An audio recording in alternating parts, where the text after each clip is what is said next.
What's up guys, CJ here, and welcome back to another all-new Blade Runner 2049 video. And kinda like we did for the Dark Tower movie earlier this week, we thought it would be a good idea to go through and break down everything we know so far about the sci-fi sequel. From the cast and characters, timeline, plot details, and more, we've got you covered. But first, let's start with a little bit of background on the production. Blade Runner 2049 is a sequel to the 1982 sci-fi cult classic Blade Runner, directed by Ridley Scott and starring Harrison Ford as the titler Blade Runner, the LAPD's specialized detective/android hunter hybrid. The androids of the Blade Runner universe are called replicants, and animal replicants came first to replace many of the animals that had gone extinct, but then humans, primarily for the purposes of combat and exploration in space or on hazardous planets. By the time of the first movie, the Tyrell Corporation had released the Nexus 6 model, an android so realistic it was virtually indistinguishable from a human being. After an incident on an off-world colony in which a replicant led a mutiny, they were banned from Earth, with Blade Runners tasked to track them down and retire them if they were discovered on the planet.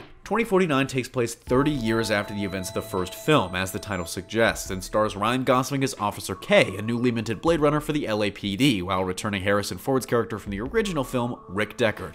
We don't actually have a ton of details about the rest of the characters, but we do have a pretty complete look at the cast as they're now well into post-production on the project. In addition to the two Blade Runners, the movie stars Mackenzie Davis from *Halt and Catch Fire*, David Dastmalchian, who you might know from The Dark Knight or Ant-Man, Jared Leto, who needs no introduction, and Robin Wright Penn from *House of Cards*. Drax himself, Dave Bautista, Lenny James, aka Morgan from The Walking Dead, and Barkhad Abdi of *I Am the Captain Now* meme fame round out the central players. Reportedly, Leto's character is the villain of the movie, a replicant manufacturer who's obsessed with them in this really creepy, fatherly way, at least according to some reports of the footage shown off at CinemaCon, but we won't know for sure until that trailer is released. Our only two officially named characters outside of Deckard and Kay are Ana de Armas' character Joy, who according to that unreleased CinemaCon footage is a new replicant, and Edward James Olmos returning as Gaff, a street-smart veteran Blade Runner from the first movie. And I'll be honest with you, we don't actually know much about the plot either, outside of a basic lone synopsis that's been kicking around for months, which reads: a new Blade Runner, LAPD Officer K, Ryan Gosling, discovers a dark secret that might bring an end to humanity. K's discovery leads him to find Rick Deckard, Harrison Ford, a former Blade Runner who disappeared 30 years ago. And the part about Deckard disappearing 30 years ago is very interesting to me, which suggests he just kind of vanished almost immediately after the events of the first film. And that actually kind of makes sense given where the film leaves off. Spoilers, as he essentially but kind of ambiguously seems to run off with Rachel, the hyper-advanced, as close to human as possible replicant from the first movie after a pretty severe crisis of conscience. In the first trailer for 2049, we see Kay discovering what looks like Deckard's hideout, which is loaded with booby traps and, according to CinemaCon footage, is in an abandoned casino in Las Vegas, which by 2049 has been overtaken by the desert.